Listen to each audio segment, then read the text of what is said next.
both from high school welding, college welding, multiple companies I've worked for that had people come in and give us safety courses. And so we've been through similar a few times. So you get different good stories, or lies, whatever they were.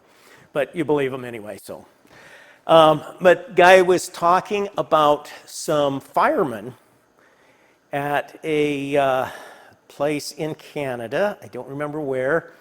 But he said that they were putting firewood next to their 2,000 gallon propane tank so that they could get it warm enough to cook, I think it was for Thanksgiving. It was Thanksgiving or Christmas, so they could cook their meal. They had put some firewood burning next to it. And him being a gas salesman, even though he was not propane, he was oxygen and acetylene. And I don't remember why he was there at this fire station. Maybe he was part of the guests for the... Anyway, he was totally gassed by that. He was like, these firemen were... And he was like, he said he was trying to tell them that they should have just put some water on it, you know, because of how much degree difference there was. The water, well, the water wouldn't have given them enough heat. If you're actually out here at 40 below, you realize that if you take a propane tank and you put really, really hot water over it, unless you can keep a steady flow of hot water, that propane tank is going to just freeze the water. The ice is going to be an insulator, and now you're never getting any gas out of it. That's the reality.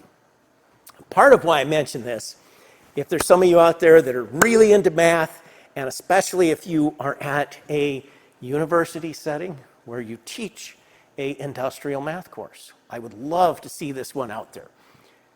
What is, for the given specs of a 2,000 gallon tank, how much of a cord of wood is safe to put on the outside of the tank? Figuring the structure of the steel, the heat, you know, what is the correct amount? Because there is an engineering amount that is correct on this where it's safe and where it's too much wood.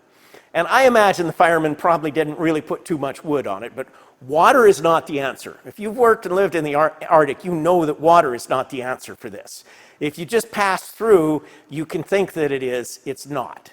On the other hand of it, how much heat you put on it with what makes a difference. The common one here is you will normally take your weed burner and you will pass the torch over it a little bit. Not supposed to, but it works. And pretty much everybody in the Arctic does it because they would like the propane to actually work.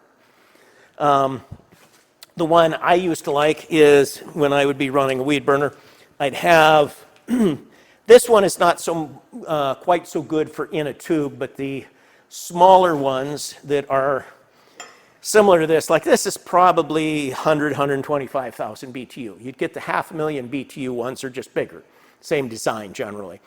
You get one of those, you put it inside of a 6 to 8 inch piece of stovepipe so that the heat goes up and it heats up your piece of equipment. You keep the heat down enough so that you're not getting big flames coming up and burning your oil pan and catching the machine on fire, but it directs it up.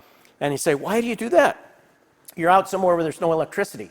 You just packed 5 miles into this place to get to where you've got to warm up this old machine. You used a sled coming through the trail to bring in your fresh batteries or a little generator if it had good batteries that hadn't broken when they were dead.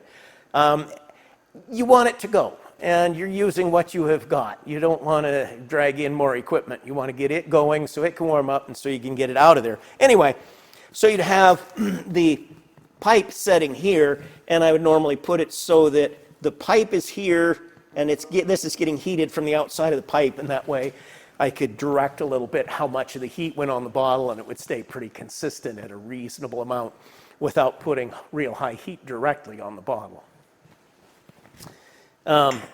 So this one here has got a